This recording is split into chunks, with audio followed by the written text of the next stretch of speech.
तेबे ओएस संघर समूह छुट्टी घोषणा को नैतिक समर्थन देछि ओडिशा राजस्व अमला संघ।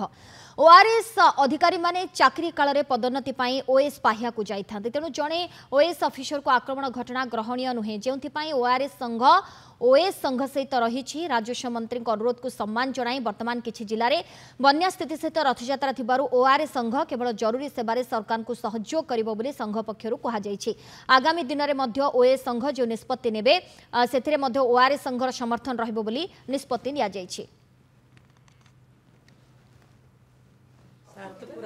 पुलिस जदि अनुसंधान करी तार क्षीय केते बाट लंबीची से पहुँचबार दायित्व पुलिस आमर नुह।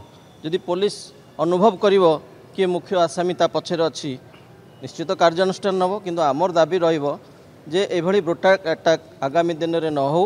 ऑफिसर माने निर्द्वंद्व रे साहसर सहित लोक सहयोग करंतु सेवा दियंतु।